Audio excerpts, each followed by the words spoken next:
Bien, bonjour à toutes et à tous. Ravi de vous accueillir pour ce nouvel entretien croisé dans le cadre du club Legal Changers qui a été créé par l'EDEC Cognitive Law Institute avec le soutien de Septéo Legal Suite. Et donc, pour ce nouvel entretien croisé, j'ai le plaisir, le privilège même, d'accueillir Constance Kayabé, qui est directrice juridique de la Maison La Durée. Bonjour Christophe. Bonjour Constance. Et Boubacar Dione, qui est le directeur juridique de BPI France. Bonjour Christophe, bonjour Constance. Bonjour Boubacar. Bonjour Boubacar. Alors, pour commencer, pas forcément une très grande surprise, hein, je vais vous demander, si vous le voulez bien, de vous présenter, chacun d'entre vous, et puis de présenter un petit peu votre direction juridique. Très bien. Tu veux commencer? Non, je te laisse commencer. Donc moi, je suis Constance Kayabé, je suis directrice juridique de la Maison La Durée depuis un peu plus de 4 ans. J'ai un parcours d'avocat spécialisé en droit des affaires avec une grosse dominante en distribution. Et je manage une petite équipe de 3 juristes depuis 3 ans avec un scope international qui nous permet de gérer à la fois nos filiales sur la France, les US, le UK, la Suisse et Monaco, et également d'accompagner une vingtaine de franchisés sur toutes les problématiques juridiques qu'on peut rencontrer, y compris les assurances, à l'exception des RH et de la fiscalité. D'accord. Merci Constance. À moi, donc Boubacar Dione, directeur juridique groupe de BPI France. Je suis directeur juridique depuis 2013, qui est la date de création de BPI France. Auparavant, j'ai exercé au sein du groupe Caisse des dépôts et consignations pendant une dizaine d'années. Et puis auparavant, dans le groupe de la banque Worms, également 8 années à peu près. Voilà, j'ai pas été avocat. J'ai commencé un cabinet d'avocat, mais à l'époque, c'était avant la fusion des professions. Donc on était en 92. Et pour revenir à la direction juridique de BPI France, c'est une direction qui est composée d'une centaine de juristes, répartis entre les différents métiers de BPI France, que sont la gestion d'actifs, le private equity, l'assurance, l'export, la banque, le financement d'innovation. Grosso modo, on a des juristes dans ces différents métiers avec une organisation matricielle, avec des juristes qui me sont rattachés en hiérarchique, une cinquantaine, et d'autres juristes qui me sont rattachés en fonctionnel, également une cinquantaine. Voilà, et ça sur un effectif global de BPI France de 4500 personnes. D'accord.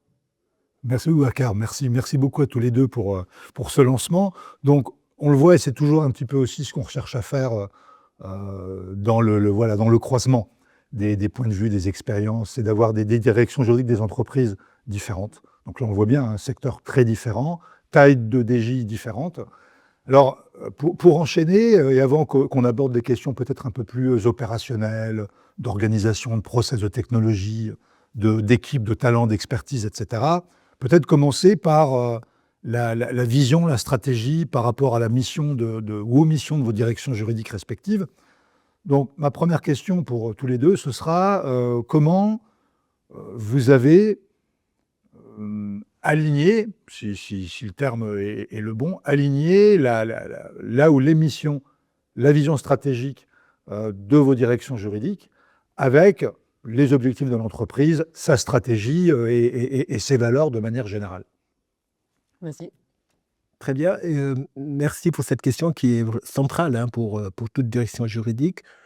Pour répondre, je partirais déjà de la stratégie de l'entreprise. Je pense que le rôle d'une direction juridique, c'est de s'adapter et de s'aligner à cette stratégie. Pour BPI France, c'est assez simple. BPI France, c'est une création qui remonte à une dizaine d'années, avec énormément d'ambition autour du financement des entreprises, donc une stratégie très ambitieuse et le développement de beaucoup de produits.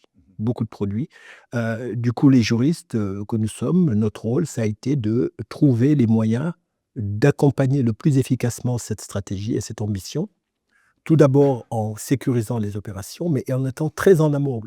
Pour moi, l'alignement stratégique, c'est de participer finalement au stade de l'élaboration du plan stratégique, aux implications juridiques ou aux problématiques juridiques que la mise en œuvre peut poser. Et donc, dans les nouveaux produits, dans les nouveaux développements, il s'agit de prendre en compte très vite la dimension juridique et savoir qu'est-ce qu'on va faire, nous, en tant que juristes, pour permettre aux dirigeants de prendre les bonnes décisions, puisque une stratégie peut être difficile à mettre en œuvre sur le plan juridique avec des écueils ou des prérequis qui font que, finalement, c'est un peu plus compliqué. Donc, autant le savoir en amont, dans l'anticipation. Et c'est de cette manière qu'on qu'on travaille vraiment le sujet et ensuite, dans un deuxième temps, une fois qu'on a fait cet exercice-là, le travail, ça va être la mise en œuvre et là, c'est nos équipes juridiques, les différentes directions qui doivent sans cesse discuter, interagir avec les métiers pour ajuster en permanence, la manière d'accompagner cette ambition stratégique. Avant de laisser Constance donner également ses propres explications ou visions par rapport à la DJ de la durée, peut-être une question pour rebondir rapidement, Boubacar. On le sait tous, hein, la stratégie, c'est une chose. La mise en œuvre, tu viens de le dire, c'est autre chose. On va en reparler tout à l'heure. Mais si on en reste sur la stratégie, on sait qu'une stratégie, elle n'est pas toujours absolument figée. Alors à 3 ans, à 5 ans, si tant est que ça existe encore.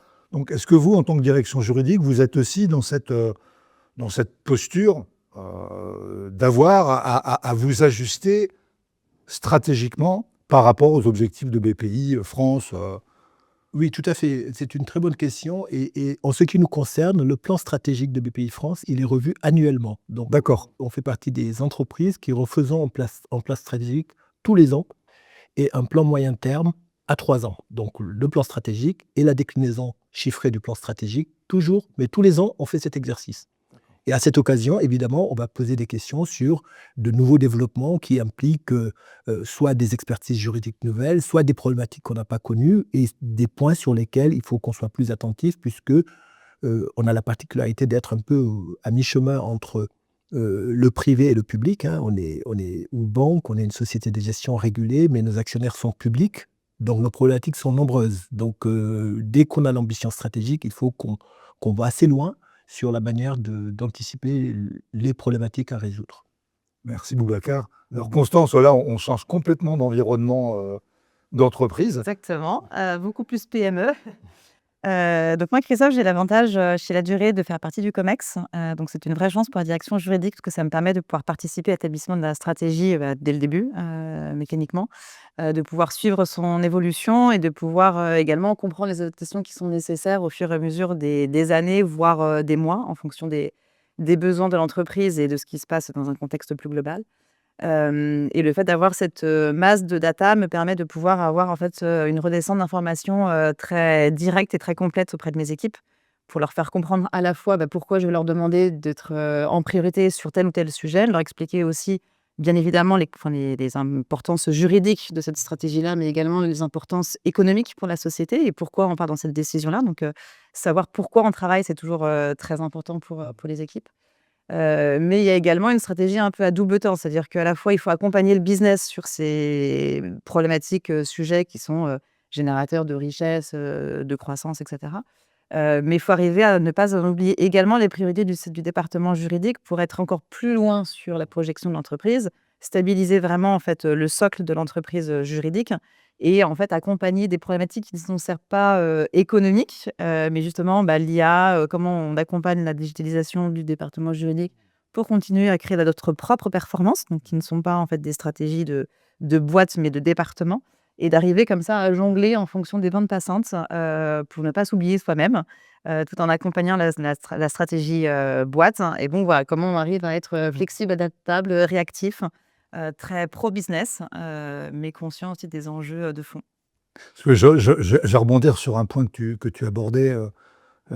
Est-ce que c'est pas le rôle de tout le monde de faire de la stratégie? Bon, la stratégie, elle est décidée, elle est élaborée par les dirigeants, par les directeurs, les directrices juridiques, si on prend la stratégie juridique.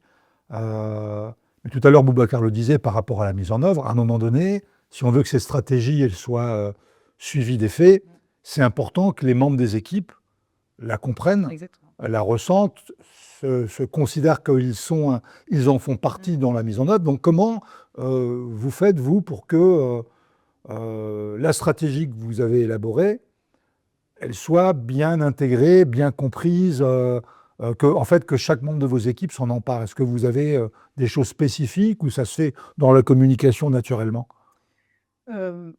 Moi, j'ai la chance d'avoir des juristes qui, sont très ouverts, très curieux. C'est d'ailleurs comme ça que je les ai aussi recrutés parce que ça fait partie des sujets qu'on abordera plus tard, mais c'est des personnalités, en fait, qui correspondent à ma manière de fonctionner. Et le fait, encore une fois, de leur expliquer vraiment les conséquences plus larges en fait, de la stratégie et de les former aussi sur les aspects économiques d'une société, parce que parfois il y a des choix qui sont faits qui juridiquement ne sont pas forcément très compréhensibles d'un premier coup, mais quand on déroule la pelote et qu'on leur explique en fait que ça va apporter ça ou ça permet d'alléger tel ou tel sujet, etc. Elles comprennent pourquoi elles ont une action à faire, elles comprennent pourquoi il faut aller vite ou pas et pourquoi on prend des risques et comment on arrivera à gérer ces risques-là. Donc la communication, je pense que c'est vraiment la clé en fait pour pouvoir embarquer des membres et puis leur faire comprendre qu'en fait leur travail a de la valeur et sans avoir cette équipe un peu de foot, hein, enfin on est un peu coach, mine de rien tous. Il faut qu'on soit unis pour pouvoir aller jusqu'au but. Et chez toi, Boubacar? Mais pour compléter un peu de ce que Constance vient de dire, en fait, nous, on essaye de faire au sein du comité de direction de la direction juridique, donc qui représente les principaux directeurs juridiques, on a des réunions régulières au cours desquelles on redescend la feuille de route, on redescend les priorités pour chacune des équipes, et de cette manière-là, on arrive à donner à chacun les moyens de redécliner dans son métier spécifiquement cette stratégie auprès de son équipe, puisque les équipes n'ont pas les mêmes enjeux. Au sein de cette stratégie globale, chaque équipe a des enjeux qui lui sont propres. Voilà, donc c'est beaucoup de communication, beaucoup d'échanges, et on a aussi des séminaires qu'on organise parfois où on invite d'ailleurs les responsables de la stratégie globale de l'entreprise à venir présenter la stratégie. Et ça, c'est aussi également quelque chose qui est très apprécié des équipes, puisque ça leur permet de voir vraiment au-delà de leur scope à eux-mêmes, à eux seuls. Voilà. Alors là, on était en train d'évoquer la communication descendante, on appelle ça comme ça en règle générale, hein, de vous en tant que patron de la fonction juridique par rapport à vos équipes. Sur la communication ascendante, est-ce que vous avez alors, je ne sais pas si le mot astuce est le mot le plus approprié, mais des astuces, des petits trucs, des choses plus ou moins formalisées pour exercer votre influence, l'influence de la fonction juridique dans l'entreprise par rapport à votre direction générale, votre board, les différentes parties prenantes. Est-ce qu'il y a des petits trucs que vous pouvez partager avec nous? Alors, Et que vous pouvez dire, hein. oui, bien sûr. Je pense qu'en fait, c'est pas tant pour infuser de la stratégie remontante, c'est plus pour avoir une voix qui porte davantage. Et de nouveau, moi, j'ai eu la chance d'arriver chez La Durée à un moment donné où la société venait d'être rachetée en fait par notre nouvel actionnaire. Et donc, il y avait une vraie dynamique en fait dans cette création de direction juridique qui avait été, à l'époque, je suis ancien actionnaire à Lille, donc du coup, là, elle était recentralisée sur Paris. Et donc, j'avais un peu une feuille blanche à écrire. Et donc, moi, j'ai voulu vraiment dépoussiérer cette fonction de direction juridique. Peut-être parce que je viens aussi du monde de l'avocat et que les rapports sont plus directs. Il y a plus oui, pas de naturel, mais je suis moins dans l'aspect politique qu'on peut parfois retrouver dans les entreprises.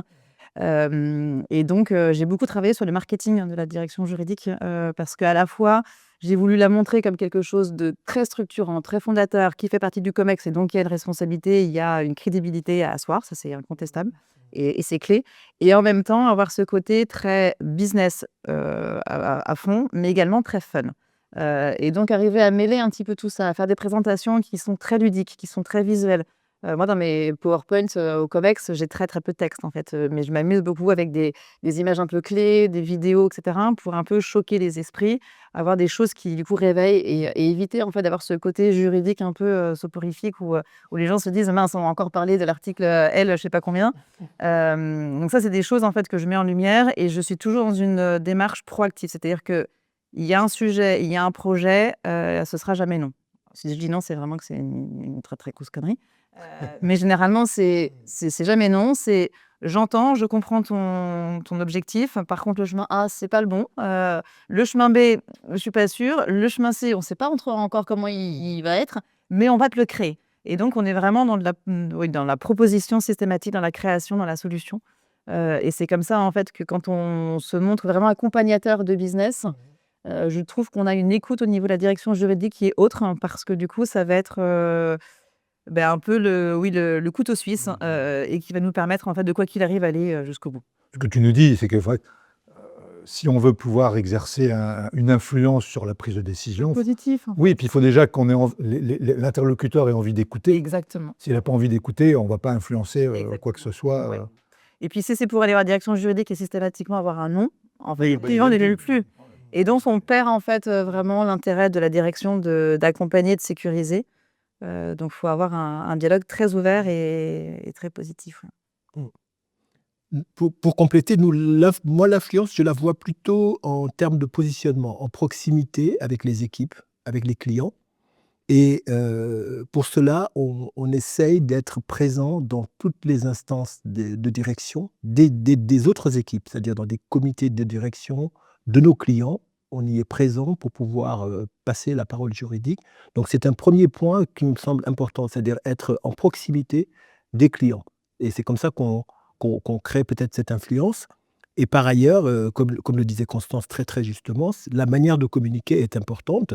Et effectivement, chez nous, pareil, on a beaucoup travaillé les textes, notamment sur tout ce qui est legal design, sur des problématiques de sensibilisation des équipes à des sujets juridiques qui ne sont pas complexes, mais au moins qui permettent de mettre des réflexes au niveau de l'entreprise, par l'intranet, par des fiches, etc. Donc on a plusieurs niveaux d'intervention pour diffuser un peu la bonne parole juridique.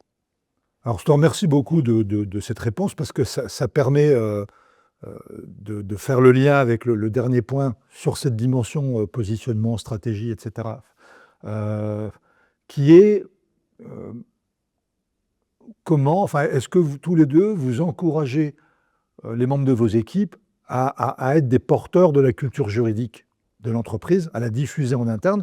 Je pense que ce que tu viens de dire, c'est une illustration, c'est-à-dire le fait d'être présent dans tous les CODIR ou les endroits où on va discuter d'un certain nombre de choses, ça contribue à ça.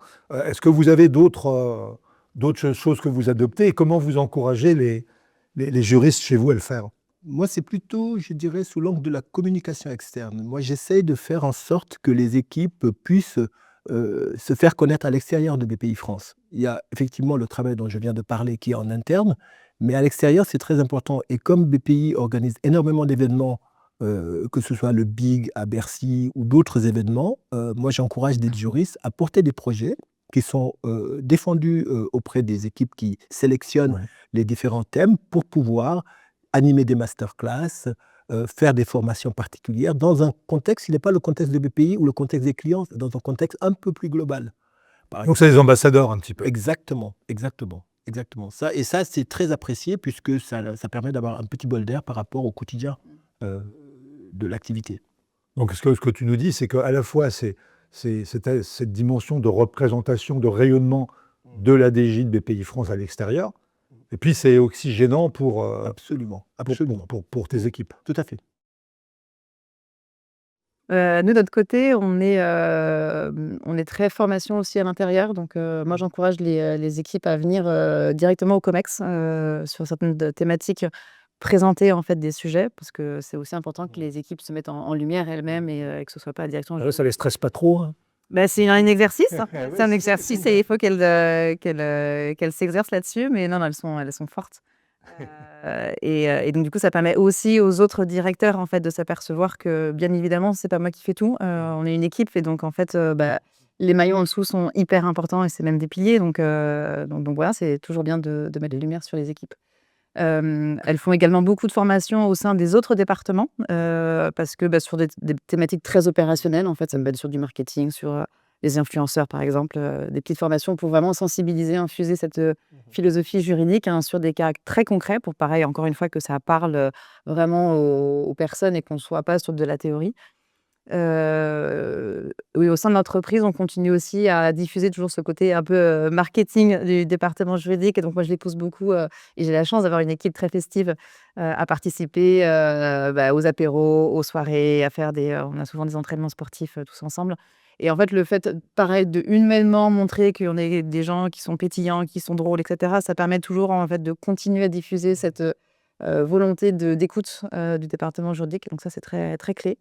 Et puis à l'extérieur, je les ai poussées à rentrer dans des clubs de juristes, pareil, pour aller, comme tu dis très bien, porter en fait des messages, s'inspirer aussi de ce qui se passe à droite, à gauche, pour revenir aussi en interne et puis moi m'alimenter en fait sur potentiellement d'autres sujets ou d'autres pratiques qui peuvent être intéressantes à partager. Un petit clin d'œil au passage à nos amis de la FJE. C'est un lieu justement où on peut rencontrer ses pairs et discuter de plein de choses. Une dernière remarque, hein, ou dernier rebond, si tu me permets. Comme tu disais, la valeur, enfin, le fait d'avoir des membres de ces équipes qui vont intervenir au COMEX, c'est aussi une façon de les valoriser. Ouais. Je pense que c'est des bonnes pratiques de management, plutôt que parce que parfois, malheureusement, c'est ce qui peut se passer, pas dans les directions juridiques en particulier, c'est Toute la lumière sur la voilà, Ouais. et ça, bon, Tout à fait. Non, mais c'est très juste ce que tu dis, Christophe. Et moi, je sais que j'essaie aussi, justement, pour mettre en lumière un peu tout le travail qui est fait par les équipes juridiques, on a institué depuis quelques années, c'est un exercice qui nous prend un peu de temps, mais un rapport annuel d'activité oui. qui revient sur l'exercice écoulé et qui met en phare les principaux sujets qu'on a eu à traiter. Et de cette manière-là, on arrive aussi à... Tout à l'heure, on parlait de l'alignement stratégique. Par rapport aux grands axes stratégiques, de reposer des projets par rapport à cet axe stratégique et de voir que finalement, c'est bien imbriqué. Et donc, ce rapport d'activité, il est très utile et quand on le présente, les gens, enfin, au COMEX, les gens se rendent compte de tout le travail qui est fait par l'équipe. Et donc, ça met en valeur les équipes et je trouve que c'est très important et on l'a maintenant complètement rendu permanent. Tous les ans, on fait l'exercice d'un rapport d'activité avec un nouveau millésime. D'ailleurs, le nouveau millésime va sortir dans 2 semaines. Voilà. Alors, tu vois, je te remercie encore parce que, peut-être involontairement, mais tu me trouves à chaque fois les bonnes transitions sur la suite. Parce que tu parles de rapport d'activité, donc ça renvoie finalement à l'ensemble de ce qu'on produit dans un département juridique. Ça nous amène un petit peu au deuxième volet de cet entretien croisé. On a évoqué jusqu'à présent les aspects positionnement, stratégie, etc. Mais tout à l'heure, vous l'avez dit d'ailleurs tous les deux, la stratégie, c'est une chose, la mise en œuvre, c'est autre chose, et on peut avoir une bonne stratégie écrite sur le papier et une mise en œuvre qui est catastrophique ou pas bonne. Alors, sur cette mise en œuvre, bon, on sait tous les trois que historiquement, le cœur de métier d'une fonction juridique, c'est de produire de l'information juridique, de la documentation juridique, des solutions juridiques, de l'accompagnement du conseil. Mais je pense que pendant un certain nombre d'années, ça a été fait sans forcément se poser les questions de la manière dont on le fait. Est-ce qu'elle est efficiente? Est-ce qu'elle est efficace? Parce que finalement, on a une fonction de production, on produit, et puis une fonction de distribution, on distribue à des clients internes. Alors même si on n'aime pas, moi personnellement, je préfère dire que l'entreprise est la cliente. Voilà. Le client interne, bon bref, mais bon, on n'a pas le temps, mais on pourrait en parler plus longuement. Et ça, vous le savez parfaitement, on a vu émerger cette notion ou cette dimension d'opération juridique ou de modèle opérationnel de la direction juridique, avec une fonction qui est la fonction Legal Ops, que toutes les DG n'ont pas forcément. Ça ne veut pas dire que pour autant, elles n'ont pas une vraie réflexion sur leur operating model. Donc, vous, est-ce que c'est quelque chose qui, chez vous, s'est structuré? Comment? Est-ce qu'il y a un avant et un après sur, justement, on est non seulement une fonction d'expertise, mais aussi une fonction qui doit produire et distribuer dans les meilleures conditions possibles, à la bonne vitesse et avec la bonne qualité? Vaste question. C'est vrai. Je ne sais pas si tu veux répondre. Bon, écoute, je vais me lancer. Je pense que c'est une question qui est importante. En fait, il y a plusieurs choses. Déjà, dans la question, il y a l'évolution même du positionnement de la fonction juridique dans l'entreprise. La fonction juridique a évolué au fil des ans, allant d'une fonction un peu gardien du temple, un peu plus je produis des avis, j'essaie de minimiser les risques, à une fonction beaucoup plus d'accompagnement, et donc beaucoup plus transactionnelle. Et ce glissement vers la fonction transactionnelle nécessite justement de mettre en place des process qui permettent d'assurer une efficacité opérationnelle. Et c'est là où intervient la notion de Legal Ops, de quelqu'un qui est un peu le chef d'orchestre, qui va permettre, au-delà du travail, du cœur de notre travail, qui est de produire des avis, d'accompagner, d'analyser les risques, etc., de nous poser la question de savoir, est-ce qu'on le fait de manière efficiente? Et pour le faire de manière efficiente, ça pose plusieurs questions. La question des outils, des ressources, de la manière de communiquer, etc. Donc, ce sont des choses qui sont assez transversales et sur lesquelles, historiquement, c'était porté par le directeur juridique lui-même à ses heures perdues. Hein, moi, j'étais S'il en avait. et petit à petit, les directions juridiques, parce que c'est une question aussi qui se pose lorsque l'entreprise, la direction juridique atteint une certaine taille. Quand elle est d'une certaine taille, d'une petite taille, c'est un peu compliqué de créer une fonction uniquement sur le legal ops. Mais par contre, à partir d'une certaine taille ou d'une organisation un peu complexe, ça devient quasi nécessaire. Moi, j'ai la chance depuis quelques années d'être accompagné sur ce plan-là et ça me décharge énormément et ça permet surtout de nous poser la question de l'efficacité opérationnelle de la direction elle-même. Question qu'on ne se posait pas historiquement. C'est Hélène Lemoine, non, c'est ça? Exactement. Ah, ben, je salue au passage. Voilà. C'est LM. J'ai eu la chance d'avoir un couteau suisse dans la direction juridique et qui pilote tous ces projets pour la direction juridique, que ce soit autour du digital, autour des ressources, autour de la communication. Le rapport annuel dont je parlais tout à l'heure, c'est élaboré par son équipe. Donc voilà. On y reviendra dans quelques instants. Merci Boubacar. Alors, chez toi, Constance, bon, là encore, C'est pour contexte ce différent. petite Oui. PME. Oui, effectivement. Donc, c'est toi qui fais ça, tes heures perdues? Alors, je fais mes heures perdues, effectivement, sur une grosse partie. Alors, j'ai pas de rapport d'activité, mais on est un peu sur cette philosophie-là, sur certains sujets, etc. Moi, ce que je demande beaucoup aux équipes, en fait, c'est d'être project manager de leur propre dossier, de prendre vraiment le lead, en fait, et de pas se contenter, comme tu le disais très bien, de l'ancienne époque où on donnait, en fait, un avis, une consultation, et puis après, débrouillez-vous avec ça, et puis ce qui se passe après l'email party, on s'en fiche. Sur plein de sujets, en fait, qui me paraissent être structurants ou importants en termes de soit stratégie, soit de risque, je leur demande, en fait, de prendre le sujet de A à Z et d'aller, en fait, voir avec les opérationnels, une fois que l'avis est parti, ce qu'il en a été, est-ce que ça a été mis en place, comment, etc., dans quel timing, et de vraiment être gardien, pour le coup, du chrono et de la bonne exécution, en fait, des recommandations qu'on a faites. Et ça, c'est assez clé parce que ça nous permet, encore une fois, hein, d'asseoir, en fait, le poids de la direction juridique dans l'entreprise, dans la stratégie, de vérifier, de structurer les risques et de créer toujours ce risque, en fait, ce lien avec les équipes autres, pour montrer, en fait, que la direction juridique, elle a un impact, elle est humaine, elle vient aider. Et donc, du coup, qu'on ait, en fait, plusieurs équipes pour créer justement cette fameuse grosse entreprise. On n'est pas les uns contre les autres, on est tous ensemble. Et le juridique est censé faire justement ce lien et cette flexibilité pour accompagner les projets. Alors, ça m'inspire deux questions complémentaires, hein. La première, deux remarques et questions complémentaires. La première, c'est, tu parlais de, voilà, tu poussais tes juristes à être vraiment des gestionnaires de projets, etc. Est-ce que ça, c'est quelque chose qui est vraiment, alors après ça se travaille, mais dans l'ADN d'un ou d'une juriste, quand je dis classique, c'est pas du tout péjoratif dans ma bouche, hein, mais avec un parcours traditionnel de juriste, on n'apprend pas réellement à être des gestionnaires de projets. Non, et moi-même, j'ai pas appris mais je me suis formée sur le tas et je pense qu'avec beaucoup de b.a.-ba, de système D, de bon sens, en fait, je pense que c'est accessible à tout le monde. Après, de nouveau, hein, dans les personnalités que je recrute et qui m'attirent en tant que collaborateur, il me faut des gens curieux, flexibles et très 360. Donc, en fait, ces personnes-là, naturellement, elles vont vouloir, en fait, être sûres que le projet va aboutir et elles ont à cœur, en fait, de porter la maison. Donc, en fait, quand on aime ce pourquoi on travaille, on a envie que le travail soit bien fait et complètement. Donc, on fait. Juste pour compléter, effectivement, Christophe, cette dimension, elle est importante, cette dimension gestion de projet.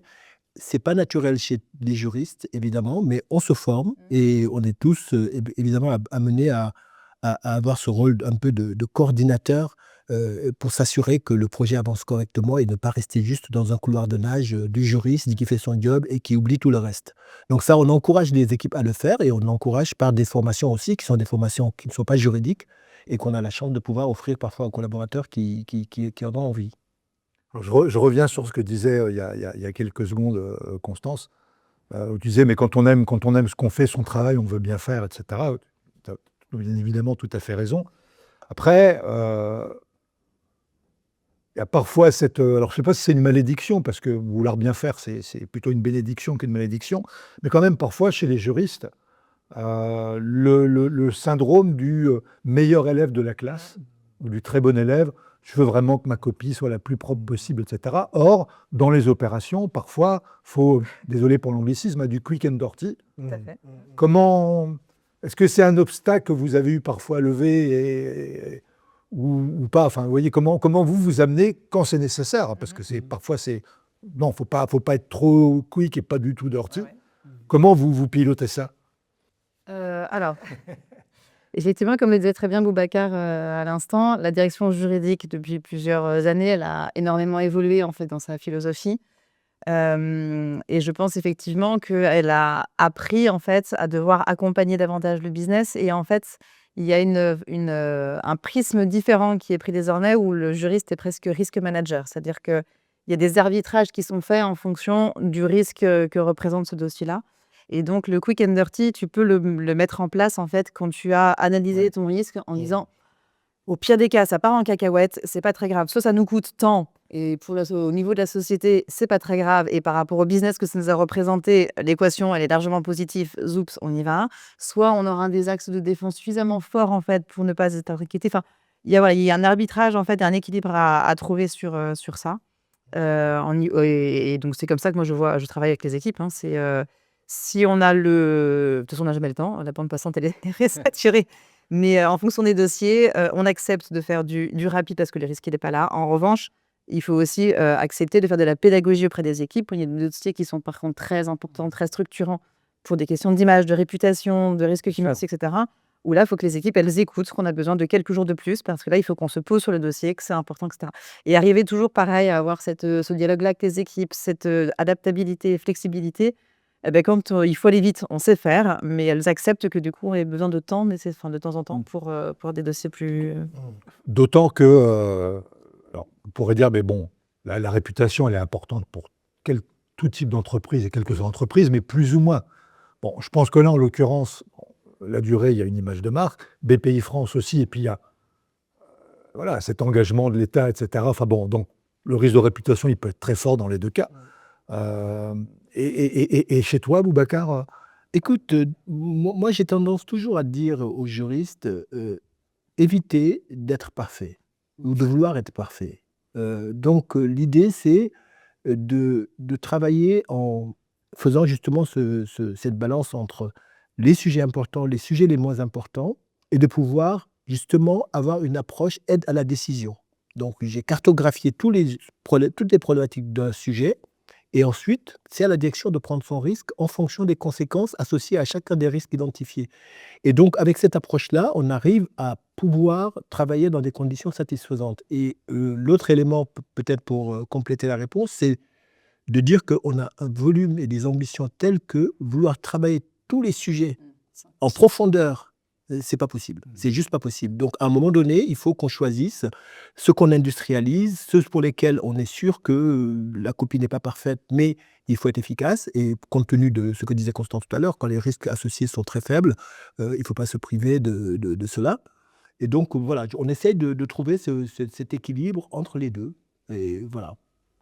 Et alors, sans nous livrer des secrets d'affaires ou voilà, des éléments très confidentiels, en quelques mots, est-ce que tous les deux, vous pourriez nous dire, aujourd'hui, sur vos opérations, ou encore si je prends la terminologie anglo-américaine, votre operating model, quels sont vos grands enjeux, vos grands chantiers ou alors est-ce que c'est quelque chose voilà, qui se fait au fil de l'eau C'est une question qui n'est pas facile, Christophe. Et nous, on l'aborde de la manière suivante, c'est de considérer que notre modèle opérationnel doit s'inscrire au fil de l'eau dans une démarche d'amélioration continue. Donc les équipes ajustent en permanence leur façon de travailler en fonction des enjeux du moment, des gros dossiers du moment, puisque pour chaque équipe, on a des dossiers emblématiques dans l'année sur lesquels on affecte la majorité des ressources et d'autres dossiers sur lesquels on va, je dirais, être un peu moins présent. Donc l'idée, c'est de trouver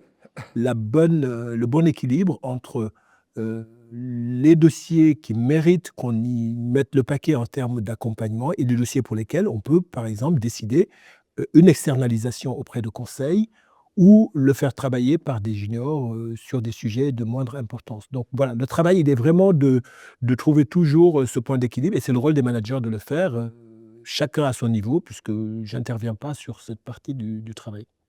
D'accord, merci Boubacar. Donc tout à l'heure, on évoquait oui, l'influence que peut avoir la direction juridique au sein de l'entreprise. ce qu'elle communique, etc. Vous avez parlé de rapport d'activité. Là, on est en train de parler voilà, d'organisation et de modèles opérationnels. Comment vous avez travaillé dans vos directions juridiques respectives cette fameuse question des indicateurs de performance et des indicateurs d'activité, puisqu'à un moment donné, si on dit qu'on s'organise d'une certaine façon pour produire quelque chose, il faut être en capacité de mesurer comment on l'a fait, et puis de voir qu'est-ce qu'on doit améliorer. Et puis ça se fait effectivement régulièrement au fil de l'eau. Et comment vous démontrez l'impact que vous avez pour l'entreprise dans sa performance financière, dans sa performance stratégique. Donc, pour résumer, quel type d'indicateur vous pratiquez? Moi, je suis arrivée avec plein d'idées pour la direction juridique que j'ai testées, puis j'ai fait des step back.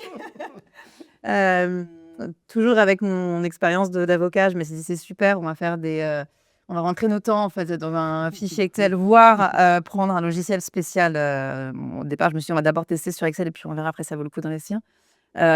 Pour dire en fait j'ai passé tant de temps sur tel dossier, ce qui me permettait à la fois de montrer en fait au sein de la société quels étaient les départements qui étaient le plus gourmands en termes de bande passante pour le département juridique et est-ce que c'était justifié par rapport à l'EBE que ça générait en termes de richesse pour l'entreprise. Donc est-ce que on alignait bien en fait les besoins et la création de valeur. Et de deux, c'était de dire sur tel dossier, on a passé tant de temps. Si on avait externalisé avec un taux horaire d'avocat à peu près moyen de temps, ça aurait coûté tant. Et donc, on a fait des économies par rapport au salaire que vous payez de temps. Et donc, forcément, voilà, plutôt que d'être un centre de coûts, on vous a fait économiser de l'argent. Bon. Au bout de quelques mois, je me suis aperçue que c'était un peu compliqué en fait d'avoir une belle analyse en fait de ces datas-là parce que effectivement, comme on dit depuis tout à l'heure, en fait, les dossiers évoluent, les priorités évoluent, la stratégie évolue. Donc effectivement, sur certains trimestres, c'est tel département qui est plus demandeur en prestations juridiques et puis après, ça va être un autre département. Donc en fait, en tirer des conclusions générales, c'est pas évident. Rentrer ces temps, ça stressait quand même les juristes, mine de rien. Moi, c'est assez naturel pour moi et j'avais pas cette volonté de les fliquer, mais eux, il y avait quand même un petit peu ce sentiment, même si on en avait beaucoup discuté, donc pas très à l'aise. J'avais pas l'impression qu'il y avait une très grande écoute de la direction générale là-dessus, parce qu'elle, elle voyait que de toute façon, elle payait tant en salaire et que bon, voilà. Donc j'ai arrêté ça. Je me suis dit qu'en fait, ça restait quand même très subjectif comme perception, mais en fait, tant que la direction générale était très contente et que dans les faits, on accompagnait tous les projets qui étaient stratégiques, en fait, c'était ça la plus belle des récompenses. Et puis ici, un élément que je mets en place tous les ans depuis 2 ans maintenant, c'est un signe de satisfaction auprès de l'équipe. Ça fonctionne bien parce qu'il y a à peu près une quinzaine, vingtaine de questions assez simples que je reprends et systématiquement justement pour pouvoir faire des comparaisons Je d'une me année sur permets de te l'autre. couper. Quand tu dis qu'elles ont satisfaction, à destination des juristes ou Non, à destination des clients internes? des clients internes. D'accord. Ouais. Et on rediffuse et à chaque fois, ils nous notent sur les mêmes critères et on voit si ça a évolué ou pas. Et ce qui nous permet déjà d'avoir une note sur certaines questions, de voir s'il y a des incompréhensions, notamment savoir qui fait quoi au département juridique. En fonction des équipes qui ont bougé sur les autres départements, il peut y avoir du coup des pertes d'informations et de clarté. Donc, on peut rediffuser du coup des organigrammes, des présentations, etc. pour que les prises de contact soient plus directes. Donc ça, c'est un outil qui fonctionne bien. Ouais.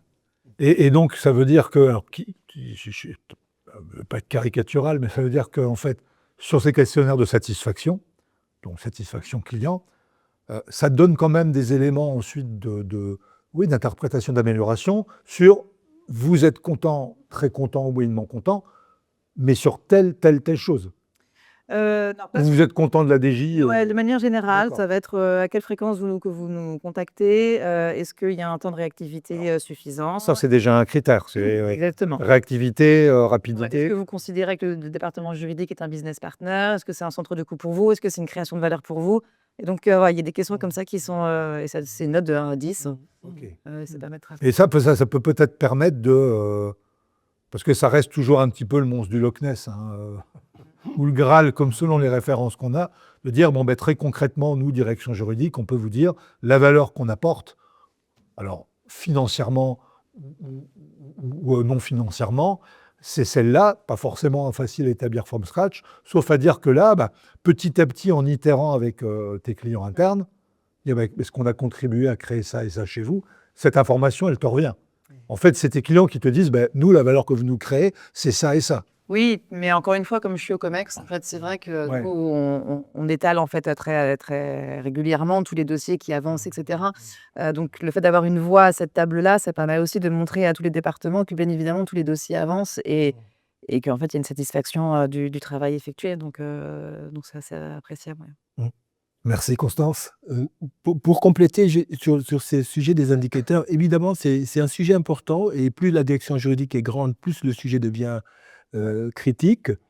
Moi, je dirais qu'il y a 2 façons de prendre le sujet. Il y a l'angle, un peu contrôle de gestion, finance, de dire: «Voilà, j'ai tant de TP, j'ai tant de masse salariale, je rapporte ça». J'ai également le deuxième critère qui est le temps passé, hein. Moi, j'ai connu ça dans d'autres directions juridiques où on faisait des feuilles de temps aussi et c'était souvent mal perçu. Mais on le faisait ces feuilles de temps dans une autre logique puisqu'on avait des clients internes, mais qu'on facturait réellement. On n'était pas en analytique uniquement, on avait de la vraie facturation. J'ai connu ça dans d'autres entreprises et donc Ah oui, nos clients, ils voulaient savoir exactement combien de temps on avait passé comme un avocat sur leur dossier. Donc ça, ce sont des critères, des indicateurs, je dirais, classiques, qui peuvent être produits d'ailleurs à partir d'un bon contrôle de gestion. Nous, ce qu'on a fait depuis quelque temps, c'est orienter, nos indicateurs plutôt vers des indicateurs qualitatifs de pilotage. Ça veut dire quoi? Ça veut dire les réclamations clients. On essaye toujours d'avoir, une sensibilité pour pouvoir identifier, les clients qui vont râler, mais quand je dis râler, c'est sérieusement, c'est pas des petits sujets de tous les jours, mais, heu, quand un client, un membre du COMEX nous dit: «Oui, ça n'avance pas sur ma contractualisation, tel sujet qui est très important pour moi», ça, on considère que c'est une vraie réclamation. Donc ça, c'est un indicateur qu'on va suivre en termes de qualité. Les délais par rapport aux contraintes du client, pas les délais que le client veut juste parce qu'il a envie de passer à autre chose, mais les délais dans la durée du projet. Donc ça, c'est quelque chose qu'on suit également et enfin, on a aussi l'indicateur de satisfaction client. Donc on essaye d'avoir chaque année, un questionnaire. Toutes les équipes le font. Par contre, comme on a des diversités d'équipes juridiques, les questionnaires sont adaptés. Voilà, on n'a pas un questionnaire global qu'on peut suivre dans la durée. Mais par contre, je trouve que c'est très intéressant dans la durée, justement. Pardon, ça me fait marrer.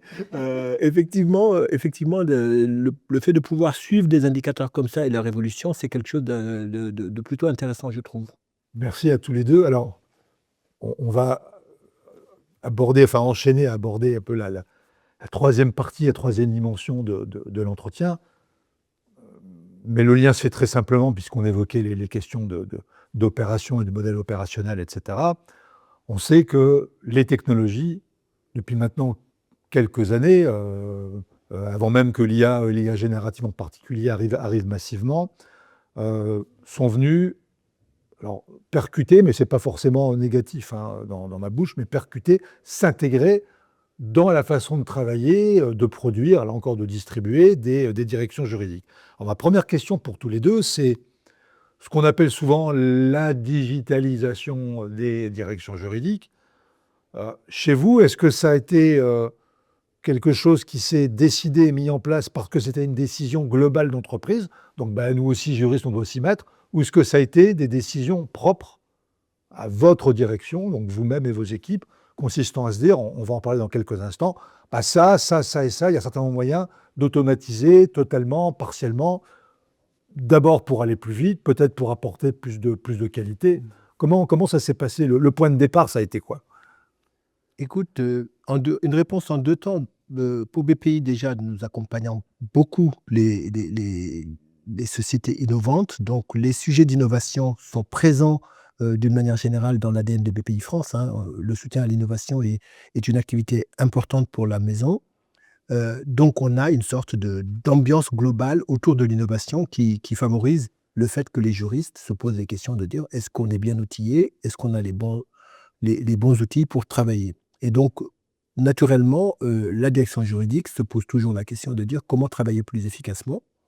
Et pour travailler plus efficacement, évidemment, on se fait aider par des outils. Ça peut être des outils autour de la veille, ça peut être des outils autour de l'analyse contractuelle et cetera. Et depuis quelques années, en échangeant avec nos pairs, justement, on a exactement les mêmes sujets. On se pose des questions. Est-ce qu'on va acheter une plateforme pour faire ci, pour faire cela? Par exemple, Pour prendre un exemple, il y a une dizaine d'années, nous on s'est posé la question, le secrétariat des conseils d'administration, est-ce qu'on le digitalise? À l'époque, c'était un peu, pas nouveau, mais en tout cas, on était au tout début. Aujourd'hui, plus personne ne se pose la question. Tous les conseils d'administration sont digitalisés, mais en s'inspirant aussi de ce que faisaient les pairs, sur cette question-là.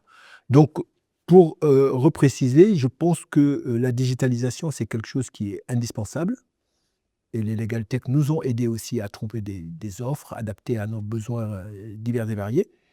Mais moi, j'ai également un point que je souhaite, rappeler, c'est que, beaucoup de solutions, clés en main, ne fonctionnent pas toujours parce que nécessitent une adaptation Oui. puisque, nos maisons sont trop spécifiques. Moi, j'ai été un peu échaudé par certaines solutions, de marché qui n'étaient pas forcément adaptées à mon besoin ou qui répondaient que partiellement à mon besoin. Donc, nous, on essaie de combiner aujourd'hui, à la fois des solutions sur étagère, mais également des propres développements pour répondre vraiment au plus près de nos besoins. Et quand vous faites ces propres développements, justement pour que ça puisse bien couvrir vos spécificités, sans rentrer trop dans le détail, mais vous le faites avec votre DSI, vous le faites strictement, en interne à la direction juridique? Comment ça se passe? En Parce fait, que la DSI, parfois, elle a d'autres priorités, quoi. nous, on va s'inscrire dans les projets de la DSI. D'accord. On a une direction de la DSI, enfin une DSI et puis une direction du digital Oui. qui travaille sur des sujets différents. C'est 2 Qui directions sont, ouais, séparées. ouais, qui sont complémentaires. Et en fait, on s'inscrit dans une sorte de grand cahier bon de commande où chacun inscrit ses besoins, les budgets sont alloués en fonction des enjeux. Et de cette manière-là, on arrive à nous allouer, par exemple, des développeurs pour créer un outil spécifique pour répondre à un besoin spécifique. D'accord, donc vous avez parfois des développements propres Ah oui, tout à fait. en interne Tout à fait. pour les besoins et les attentes de la DG.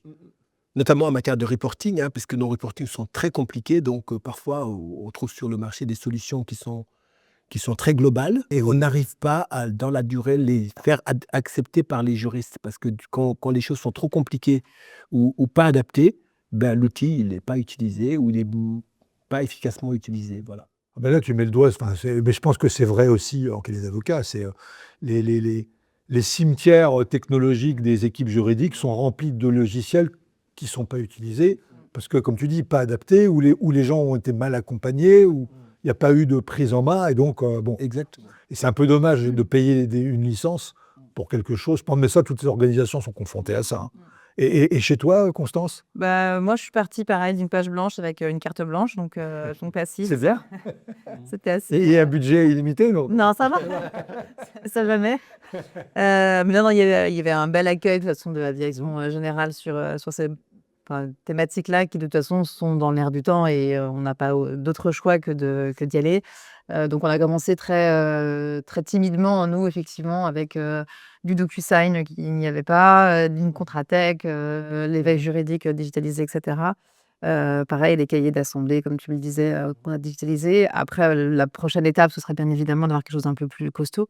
Mais c'est vrai qu'on le voit, ne serait-ce qu'avec les logiciels de traduction automatique avec l'IA. Enfin, on gagne un temps fou.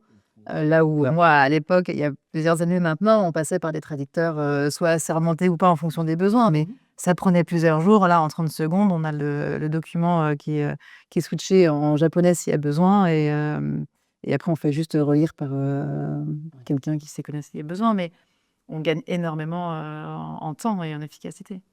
En plus, merci là encore de ce pont, de cet enchaînement que tu viens de faire. Parce que tu viens de parler d'intelligence artificielle.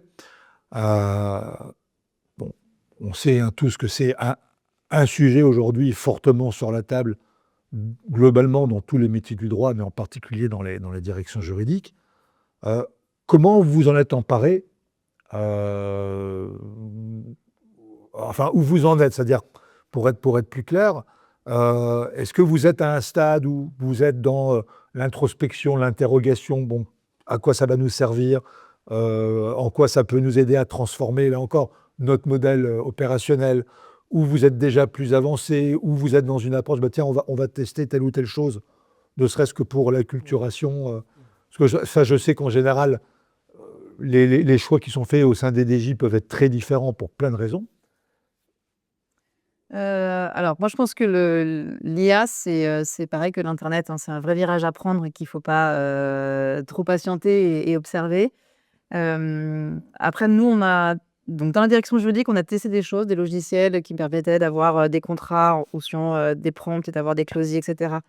J'ai pas été convaincue à ce stade des logiciels qui m'ont été proposés parce que je pense que ça correspond beaucoup à des entreprises qui ont des contrats un peu standards. Nous, on fait pratiquement que du sur-mesure, en fait. On a bien évidemment des templates, mais qui sont systématiquement négociés par des partenaires et de manière assez forte parfois. Donc, en fait, l'IA correspondait pas. On a en plus des modèles un peu hybrides où on a un peu de licence, un peu de distribution, un peu de ci, un peu de ça. Et en fait, l'IA est complètement paumée là-dedans et elle me met des clauses pour du secteur automobile. Donc, ça n'a pas de sens.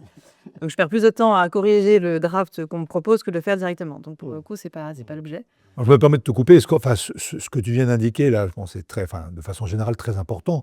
Quand on utilise une solution technologique, quelle qu'elle soit, et qu'en réalité, sauf à ne pas savoir s'en servir, mais là, ce n'est pas le sujet, on passe plus de temps à amender, à corriger, c'est qu'il y a un problème. Exactement. Absolument. Moi, j'ai pas été convaincue par ça pour l'instant. En revanche, bien évidemment, on se sert de certaines IA, Gemini, ChatGPT, etc. On fait bien sûr hyper attention, nous, en tant que juriste, parce qu'on connaît le risque. J'allais dire, c'est open bar ou vous avez quand même des Non, guidelines justement. internes? Non, justement, on est en train que le sujet a été pris par une de mes collaboratrices qui a présenté ça au COMEX, justement. On est en train de faire une charte IA en interne, justement, pour déjà recueillir les besoins de manière très ouverte et sans jugement de toutes les équipes qui testent quoi, qui utilisent quoi, Et dans toute la boîte. dans toute la boîte. Ça, c'est le rôle de la direction juridique par rapport au risque. Ouais.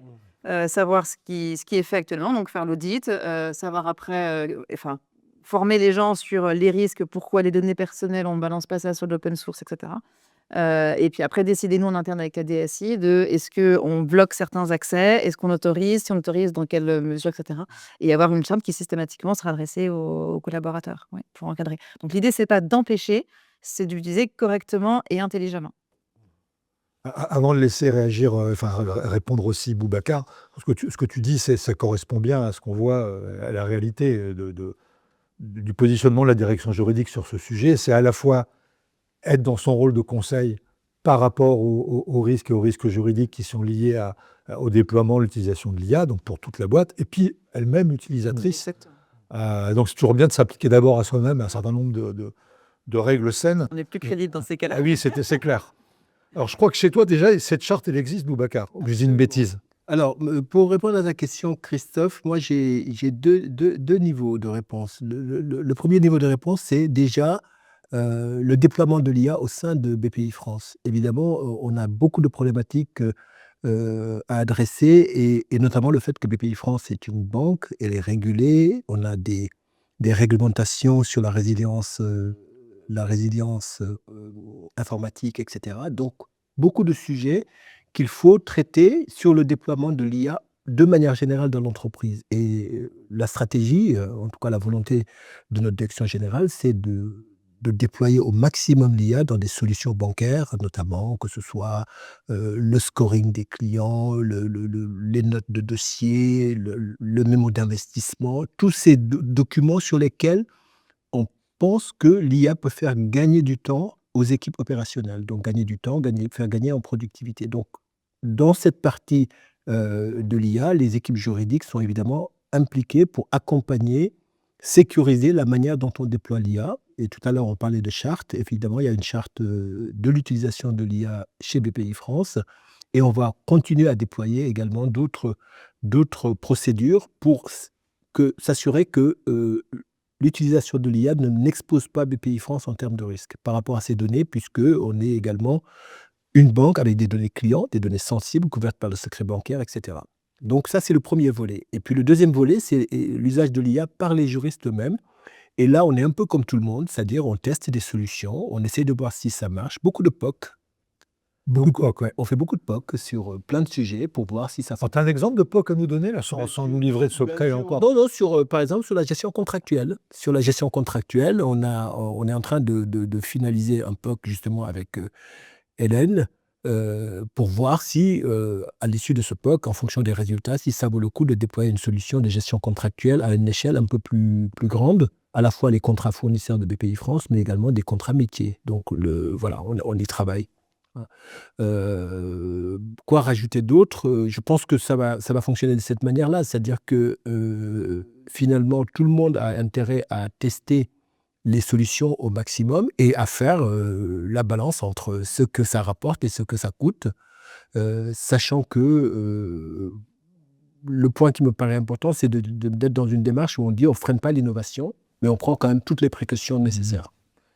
Et alors, est-ce que vous rencontrez parce que ça a été évoqué il y a quelques minutes, hein, la qualité d'une solution technologique, c'est une chose, mais l'intégration réelle, la prise en main dans les équipes de la solution technologique en question, c'est autre chose. Est-ce que vous rencontrez certaines résistances sur le sujet de l'IA dans vos équipes alors, résistances qui peuvent être parfois légitimes, hein, ou non? Moi, dans les équipes juridiques, je dirais que pas nécessairement. Je pense que les juristes, ne se disent pas: «On va être, remplacés par l'IA». Je pense que les gens ne sont pas dans cette logique de menace. Mais c'est vrai dans certaines autres catégories de métiers dans l'entreprise, les gens se posent la question de dire: «Est-ce que l'IA est une menace pour l'emploi?» Et d'ailleurs, c'est pour ça que toutes les solutions de déploiement de l'IA dans l'entreprise font l'objet d'un dialogue social pour voir les impacts sociaux, de cela. De Mais toute façon, c'est une obligation de droit voilà, français. exactement. Donc, bon. Exactement. Donc ça, c'est déjà pris en compte, mais par contre, il n'y a pas d'inquiétude parce que je pense que les juristes se disent, et moi le premier, tout ce que je peux faire par l'agent ou par l'IA, c'est du temps gagné pour faire des choses plus intéressantes avec plus de valeur ajoutée. Voilà, donc c'est plutôt dans cette approche-là que sont les juristes chez nous. Ouais, je te rejoins complètement. C'est effectivement l'approche globale, ouais. Parce que, petite parenthèse très rapide, c'est vrai que sur cette peur voilà, petit à petit, on va nous remplacer parce que si on automatise ou on IAise, entre guillemets, telle tâche, telle tâche, telle tâche, ben, un ensemble de tâches, ça fait un métier. Bon, il y a peut-être un contexte parfois qui est anxiogène, mais en même temps, je ne sais pas si vous avez vu, là, Oracle, c'était il y a quelques jours, hein. Il y a plusieurs dizaines de milliers de salariés d'Oracle qui ont reçu par mail le fait que c'était leur dernier jour de travail. Bon, là, consultation des instances du personnel, on ne connaît pas, hein. Parce que, soi-disant, bah, voilà, l'IA est maintenant présente chez Oracle et bon, ce que disent certains commentateurs bien informés, c'est que c'est plus un prétexte, vu un certain nombre d'argent qu'ils doivent récupérer sur des investissements, que, bah oui, effectivement, toutes ces personnes-là sont remplacées, bref. Donc oui, donc c'est une crainte que vous Oui, moi je le perçois pas. ne Je trouve sentez qu'on pas a de plus une crainte, nous, en tant que directeur sur la formation des plus juniors, mais ça, c'est un sujet qu'on avait déjà abordé. Parce qu'en fait, ce qui fait notre force et notre plus-value, c'est notre esprit critique. Et donc cet esprit critique, on l'a forcément travaillé dans nos premières années, où on a pris beaucoup de contrats dans la figure à gratter, etc. Cette phase-là, elle va certainement être un peu plus déléguée à l'IA. Et donc, comment on arrive justement à développer cet esprit critique et cette expérience auprès de nos jeunes pour que du coup, ils puissent grandir. Donc après, ils vont utiliser l'IA, mais encore une fois, avec notre aide, il faudra leur dire, bah, l'IA te donne un papier, en fait, un peu comme ce que fait les professeurs de mes enfants. Sortez-moi un texte de français avec l'IA, et une fois que vous avez le papier, critiquez-le et améliorez-le. Et donc, je pense que ce sera un peu ce qu'on va devoir faire pour nos juniors, c'est utiliser l'IA. N'en ayez pas peur, mais vous êtes meilleur que l'IA, parce que vous avez des ponts, des informations que l'IA n'a pas forcément, et vous remettez ça et vous refaites le sur-mesure sur le premier draft. Mais pour le faire, comme tu le disais, pour le faire, ça, effectivement, il faut avoir le niveau de compétence nécessaire pour exercer le jugement critique. Oui, et ça passera par l'université. Je pense que les formations aussi universitaires vont un peu devoir évoluer, pour pouvoir commencer plus jeune, en fait, à développer cet esprit critique. Peut-être même avant même les études supérieures, hein. Oui, parce qu'en fait, la connaissance, elle est beaucoup plus facile à obtenir. On se connecte sur les LexisNexis, c'est simple, en fait, sur une problématique de faire une étude de cas et de ressortir grossièrement les conclusions. Mais là où nous, c'est ce qu'on nous a appris à l'époque en université, hein, à aller sortir nos Dallos. Et donc, du coup, je pense que oui, il y aura toujours cette partie-là parce que la science, elle est quand même importante et il faut faire fonctionner le cerveau. Mais l'université va devoir former à la critique beaucoup plus. Et alors, peut-être dernière question sur ce volet-là. Si vous en avez une idée, hein, où souhaiteriez-vous que votre direction juridique soit sur ces sujets-là d'ici 3 ans? Alors, si 3 ans, j'ai même, vous voyez, je ne dis pas 5 ans, je me suis limité à 3 ans. On pourrait dire l'année prochaine, si vous pensez que c'est un avenir plus raisonnable en termes de projection. Très difficile de se projeter sur l'IA. Je trouve que comment dire, les évolutions sont tellement rapides et ça, on regarde il y a 2 ans, 3 ans en arrière, on se rend compte que ça va hyper vite. Donc, difficile de se projeter. Moi, ce que je pense, c'est que c'est plutôt une question de posture, c'est-à-dire il faut sans cesse se dire cette nouvelle technologie doit être intégrée en permanence dans mes réflexions. Donc, j'embarque le sujet en permanence, mais je ne sais pas dire en 3 ans ce que ce sera. Mais par contre, je pense que la posture du juriste et le rôle du juriste, ça ne va pas changer d'ici 3 ans. Mais alors, imaginons qu'on se place dans un futur souhaitable, ce que vous souhaiteriez. Qu'est-ce que vous aimeriez d'ici 3 ans que l'IA vous permette de faire dans vos... Justement, répondre des aux missions. besoins de contrat sur mesure. D'accord. D'avoir du coup un template que je charge dans le logiciel, donc mon template, et qu'en fonction en fait des évolutions de négociation avec mon partenaire, l'IA soit capable d'aller me modifier toutes les conséquences contractuelles, clause par clause, pour pouvoir me proposer quelque chose. Mais alors, tes juristes, ils font quoi de ce fait-là après? Ils relisent, ils voient si c'est en lien vraiment avec la subtilité des négociations. Ouais. Et éventuellement, ce qu'on disait, réadapter une clause sur de la proba que l'IA n'avait pas et que nous, on a en tête. Vous avez en tête, ouais. Et toi, Boubacar? Très compliqué. Moi, je pense que l'IA doit nous permettre de nous concentrer sur des tâches à plus forte valeur ajoutée, d'être plutôt des coachs d'agents qui vont nous permettre de travailler un peu plus vite. Donc, l'idée, c'est qu'est-ce que je peux déléguer à l'IA pour être encore plus efficace. Donc, il va falloir choisir, puisque finalement, le savoir-faire, c'est nous qui l'avons, c'est pas la machine. Donc, il y a... Pour l'instant. pas trop. Oui, mais je pense que ce sera toujours le cas. Je pense que l'intelligence humaine sera toujours supérieure.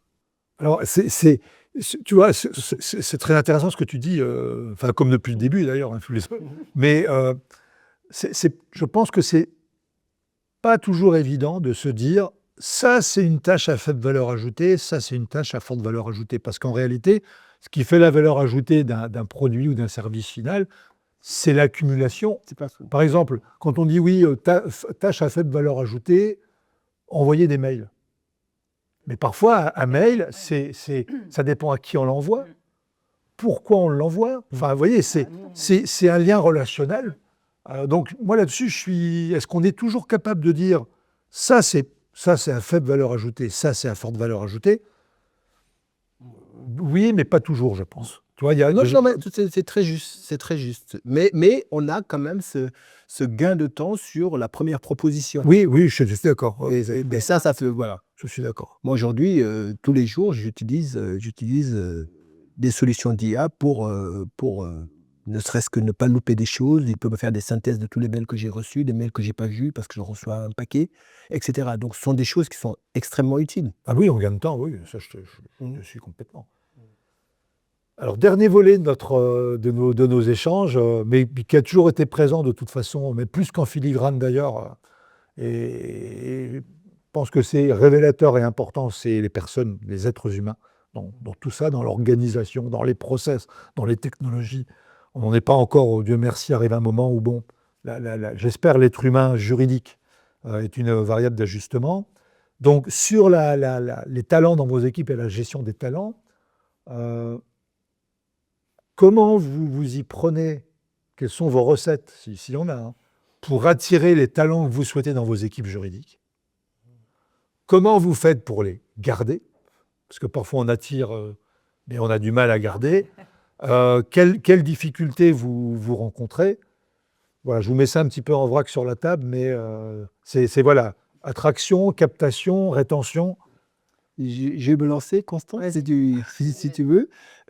Moi, je dirais que pour attirer les talents, nous, on a la chance d'être une entreprise un peu particulière, avec un ADN mission d'intérêt général et un peu au croisement entre le privé et le public, des missions qui font sens. Donc, on arrive à attirer énormément de gens qui ont cette fibre de dire « je veux que mon travail soit utile ».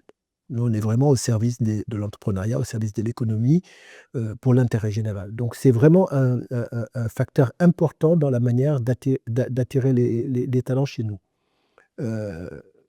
La deuxième chose, c'est que compte tenu de notre, de notre activité qui est assez dense, la plupart des jeunes aiment venir chez BPI France puisque c'est une très bonne école pour se former. Je prends l'exemple dans le domaine de l'investissement. Un jeune analyste qui vient chez nous, en 1 an, il fait beaucoup plus de dossiers que en quelques années dans un fonds d'investissement privé. Et c'est la même chose pour les juristes. Les juristes chez nous, ils font énormément de transactions. Ils font beaucoup plus de transactions que quand ils étaient en cabinet, puisqu'il y en a pas mal qui viennent de cabinet. Et donc ça, c'est un facteur d'attractivité pour nous. Euh, pour les garder, c'est toujours le même sujet. C'est le sujet de, bon, il y a évidemment le package de rémunération, il faut être un peu dans la moyenne du marché. Bon, ça, c'est une chose. Mais il y a tout le reste. Il y a tout l'environnement de travail, il y a tout ce qu'on offre en matière de télétravail, les périphériques de rémunération. Enfin, il y a un ensemble d'éléments qui permettent de comparer quand on prend la globalité. On n'est pas si mauvais que ça dans la manière de rémunérer les juristes. Ça, c'est un deuxième point. Et le troisième point pour garder les talents, c'est de leur offrir des perspectives. Voilà, c'est la question que j'allais te poser. Si alors imagine, je suis... alors, il faut beaucoup d'imagination, je suis jeune. J'arrive chez toi. Comment? Tu l'es toujours. Oui, mais j'aime bien qu'on me dise ça, c'est pour ça que c'est gentil. Mais donc, je suis jeune juriste. J'ai été attiré par vos offres, etc. J'arrive chez toi. Si je te dis, voilà, Boubacar ou Monsieur Dione, est-ce que vous pouvez m'aider à me projeter à 3, 4, 5 ans? Qu'est-ce que je pourrais faire chez vous une fois que voilà, j'ai fait mes preuves, que je me suis musclé? Non, plusieurs éléments de réponse. Je dirais que l'évolution des juristes peut se faire soit au sein de la direction juridique en prenant des responsabilités. Ça peut arriver en fonction des mobilités et des départs naturels. Donc ça, c'est le premier élément de réponse. Et j'ai un deuxième élément de réponse qui est un peu spécifique aussi à une maison où il y a beaucoup de métiers, c'est évoluer vers un métier différent. Oui. Des juristes qui deviennent des chefs de projet, qui deviennent des directeurs d'investissement, qui ont des fonctions transverses. On a quelques, depuis que je suis chez BPI, il y a quelques exemples d'exemples réussis. Surtout, j'ai pas eu d'échec sur ces mobilités-là fonctionnelles qui fonctionnent bien. Et puis le troisième élément qui est aussi peut-être propre à notre organisation, c'est que on s'inscrit dans un bassin plus large que BPI. BPI, c'est le groupe Caisse des dépôts. Oui. Et donc, en termes de mobilité, on favorise en tout cas les souhaits de mobilité au niveau du groupe. C'est-à-dire, c'est la Caisse des dépôts, c'est la Banque postale, c'est la Compagnie des Alpes, c'est toutes ces entités-là. Et on a une filière juridique intégrée qu'on anime en tant que directeur juridique de toutes les filiales. D'accord, donc une filière juridique Caisse des dépôts. Absolument. Et là aussi, ça permet aux juristes d'avoir des opportunités dans d'autres filiales. Moi, j'ai eu des juristes qui étaient chez nous, chez BPI France Investissement par exemple, qui ont pris des postes de directeur juridique à la Compagnie des Alpes ou dans d'autres filiales du groupe. Ça, c'est le gros avantage d'être effectivement une structure de groupe comme celle-là, avec une certaine taille. C'est les opportunités de produits dérivés. Enfin, je sais pas ce que je veux dire. Bon. Oui. Alors, quand l'entreprise est plus petite, Donc, je sais qu'elles partiront un jour. Donc, en fait, l'un de mes objectifs aussi, c'est d'avoir ces juristes les plus généralistes possibles pour pouvoir anticiper un départ, soit un départ définitif, soit un départ en maternité, parce qu'effectivement, je n'ai que des femmes dans mon équipe.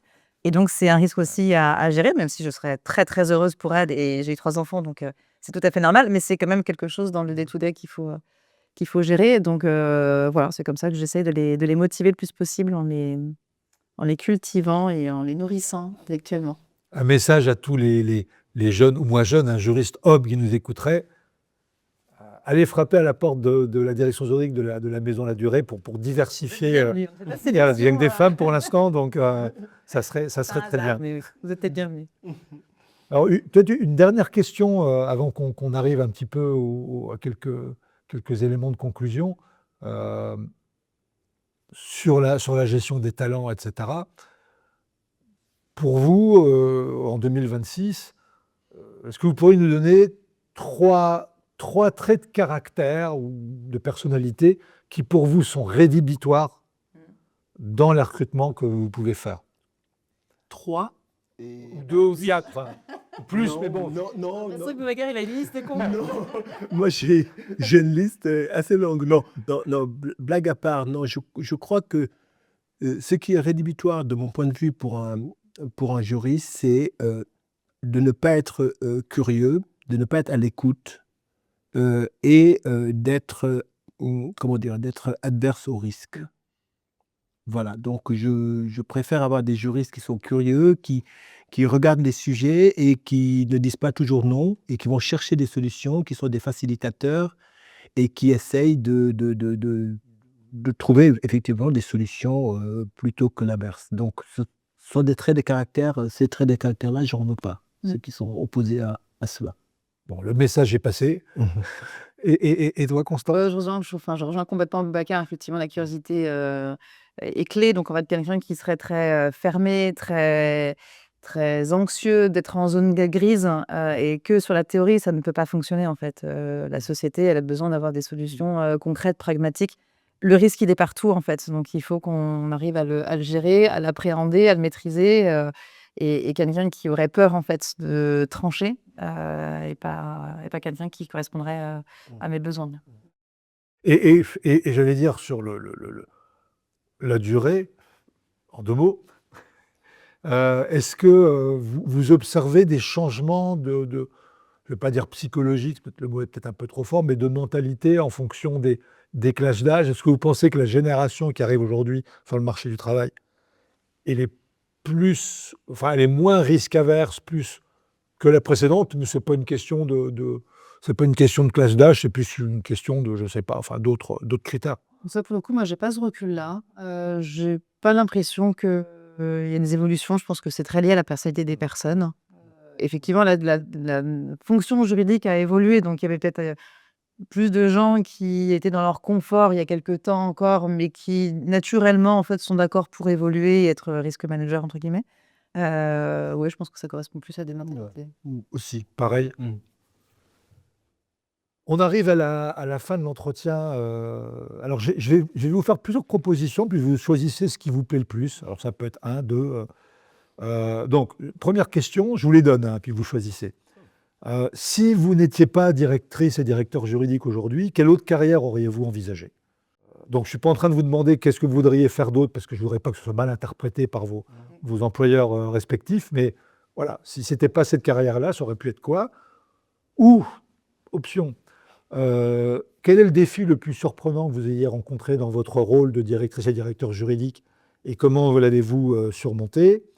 Ou, mais ça peut être comment voyez-vous la fonction juridique dans 5 ans? Donc vous pouvez répondre aux 3, vous pouvez choisir ce que vous préférez. Je laisserai à Constance l'honneur de démarrer. Si j'avais pas été directrice juridique, j'aurais, je pense, adoré être chef d'entreprise parce que ça rejoint en fait le côté stratégie et jeu. En fait, moi j'ai toujours considéré que le droit était du jeu où on joue aux échecs, on apprend à anticiper les coups, à deviner le jeu de son adversaire, à le corneriser, etc. Et je trouve que quand on est chef d'entreprise, c'est la même logique en fait. On est censé faire croître une société, anticiper la progression de la concurrence, sécuriser tout en étant innovant. Enfin, je trouve que ce ping-pong est hyper intéressant. Et tu n'as pas le droit de répondre dans le secteur de la pâtisserie, hein. Et dans quel secteur? J'ai pas de secteur en particulier. Il y en a que je ne voudrais pas. J'ai besoin d'avoir du On sens. peut demander lesquels? Non, non, mais tout ce qui pollue, en fait. Le côté un peu RSE m'attire beaucoup plus naturellement pour des questions de responsabilité propre et voilà, par rapport aux enfants et au monde que j'ai envie de leur laisser. Donc oui, je voudrais que le produit que je vends ait un sens et ne soit pas destructeur d'un point de vue écologique. Est-ce que tu veux répondre aux autres questions ou celle-là te suffit? Non, il y avait une deuxième question qui était ce que le défi le plus surprenant, je Ouais. crois. Eh ben, dernièrement, je me suis amusée en fait à faire un très très gros projet sur 2 ans qu'il a fallu détricoter en quelques mois. Et ça, c'était intellectuellement très passionnant parce que sur les 2 années où on a dû en fait négocier très très durement avec des Américains, donc autant vous dire que les négociations avec les Américains sont loin d'être faciles. Il y a eu nécessairement beaucoup de pression et donc beaucoup d'implication des équipes sur un timing qu'on voulait accélérer le plus possible, etc. Et quand il a fallu leur dire: «C'est signé» et quelques mois après, en fait, on redétricote, Quand tu dis détricoter, c'est pas c'est arrêté, c'est on ouais, on revient en arrière. on revient. On a fait une Pour bêtise. reconstruire différemment. Ouais, on a fait une bêtise, on est Ah parti ouais, dans la mauvaise d'accord. direction Au bout de 2 ans. ouais. Et ça, c'est hyper intéressant parce qu'il y a cette pression, en fait, managériale et juridique, intellectuelle qu'il faut pousser, en fait, pour accompagner le business. Et après, il faut aller faire de la pédagogie aux équipes pour leur expliquer pourquoi on s'est trompé et que c'est pas grave de se tromper, en fait. Dans la vie, on test and learn et ça fait partie, en fait, du succès. Mais de leur dire, voilà, on s'est planté, on détricote pour telle raison, ça a du sens pour l'entreprise, ça a du sens pour telle raison et on sera encore plus fort après. Vous avez retricoté depuis? Et on est en train de détricoter. Vous êtes en train de retricoter. Ouais. Merci Constance. Alors, moi, je prendrais une des questions, peut-être une deuxième, mais au moins la première sur les métiers que j'aurais aimé faire ou que j'aurais fait d'ailleurs, tout simplement, si j'avais pas été juriste. Moi, j'ai deux métiers en tête qui n'ont rien à voir l'un et l'autre. Le premier métier, c'était une carrière de militaire. Et le deuxième métier, c'était une carrière de diplomate. Ah ben, l'un est complémentaire de peut se l'autre. faire. Voilà. Oui. Et les raisons, c'est Oui. des raisons un peu différentes. Sur la carrière militaire, c'est tout simplement parce que j'ai été dans un lycée militaire, donc j'ai fait toutes mes études secondaires dans un cadre militaire, et donc j'étais prédestiné à rejoindre les grandes écoles militaires pour être officier. C'était normalement la voie naturelle que voilà, exactement, Saint-Cyr, dans mon cas Saint-Cyr, puisque j'étais plutôt littéraire, mais d'autres écoles, pour ceux qui étaient dans mon école, qui étaient plutôt des scientifiques. Donc voilà, donc ça c'était la première voie que j'aurais pu prendre. Et la deuxième voie, c'est diplomate parce que moi, j'ai toujours été passionné pendant mes études de droit par le droit international, les relations internationales, le droit public. Et pour ne rien cacher, jusqu'à la 5e année d'études de droit, je ne savais pas si j'allais faire du droit privé ou du droit public, du droit des affaires ou du droit public. Donc, j'ai hésité. Donc, j'aurais pu aller faire du droit des organisations internationales pour finir diplomate, je ne sais où. Et dans les deux cas, je pense qu'il y a des points communs. Dans les deux métiers, il y a besoin d'un leadership, il y a besoin de confiance. Dans les deux métiers, il y a besoin de beaucoup de confiance. À l'armée, c'est beaucoup de solidarité, beaucoup de confiance. Et on retrouve ces valeurs-là aussi dans la diplomatie, puisqu'on discute avec des gens, on essaie d'établir des relations de confiance. Donc voilà un peu les métiers que j'aurais pu exercer, qui n'ont rien à voir avec le droit. Enfin, l'un si, mais l'autre pas. L'autre moi, voilà. Voilà. Mais c'est marrant parce que c'est de ce que je sais de vous, de ce que je perçois, etc. Je vous verrais bien et chef d'entreprise et diplomate. Alors militaire, je ne dis pas que je ne le vois pas, hein, mais d'ailleurs, qu'est-ce qui a fait que tu n'es finalement pas parti venant d'un lycée militaire, tu n'étais pas parti vers cette carrière-là? Le hasard. Le hasard. Le hasard. Mes collègues, j'ai pas mal d'amis qui sont devenus des officiers supérieurs dans l'armée, etc. D'accord. Bon, pas de regret. Non, pas de regret. Vu ce que tu fais aujourd'hui, pas de regret. Je ne sais pas si l'un comme l'autre, vous souhaitez ajouter quelque chose à la fin de cet entretien. Moi, je voulais juste dire que le droit est un merveilleux endroit pour jouer et s'amuser. Voilà, faut pas qu'on l'oublie avec tout ce qui se passe. Et donc, à nous d'être créatifs, d'inventer des solutions de demain, voire d'après-demain, et de continuer à s'amuser. Ouais, je rajouterais que effectivement, c'est un métier de passion. On fait un métier passionnant, ça on peut le dire, et qui nécessite de la confiance. Donc confiance, la confiance, c'est déjà gagner la confiance de nos managers, hein, parce qu'on est là pour les sécuriser, pour les aider, pour les accompagner, et gagner la confiance de nos équipes aussi, pour les amener le plus loin possible. Voilà. En tout cas, déjà, merci infiniment à tous les deux. Sans passion, on sent que vous êtes passionnés. Merci beaucoup de votre générosité dans l'échange, de ce que vous avez apporté. Je pense beaucoup de choses très intéressantes pour celles et ceux qui vont nous écouter et nous regarder. Donc, mille merci à tous les deux. Merci Christophe, merci Constance.